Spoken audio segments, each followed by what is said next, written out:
आता माननीय जरांगे साहेब काय म्हणतात आणि ते काय उलटवतात या संदर्भात मला त्यांच्या क्षमतेचा आणि ताकदीचा अंदाज मला नाही आहे. परंतु मी तुम्हाला नम्रपणे सांगेन की आमच्या भारतीय जनता पक्ष आणि महायुतीच्या सरकारनं मराठा समाज बांधवांना 10% आरक्षण दिलेलं आहे. मराठा समाज बांधवांच्यासाठी अण्णासाहेब पाटील महामंडळाच्या माध्यमातून जवळजवळ 1.5 लाख उद्योजक आम्ही तयार केलेले आहेत. सारथीच्या माध्यमातून अनेक मराठा समाजातल्या युवकांना उच्च शिक्षणासाठी आणि विदेशात शिक्षणासाठी पैसे दिले. त्या माध्यमातून अनेक विद्यार्थी MPSC UPSCच्या परीक्षा पास झाले. अनेक विद्यार्थ्यांना त्याची मदत झालेली आहे.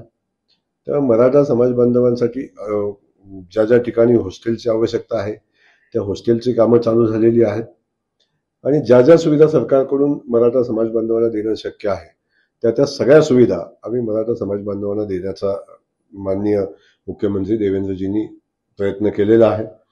आणि आपण बघता हे आंदोलन आता जे चालू आहे, आता आरक्षण दिल्यानंतर का चालू आहे या संदर्भात आता मी अधिकची त्यांनाच माहिती विचारली तर चांगलं आहे.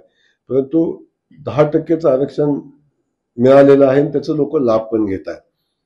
आणि आता वेगळं आरक्षण कसलं पाहिजे या संदर्भात मला ज्ञात नाही. परंतु सरकार मराठा समाजाच्या सगळ्या मागण्या बाबतीत पॉझिटिव्ह आहे.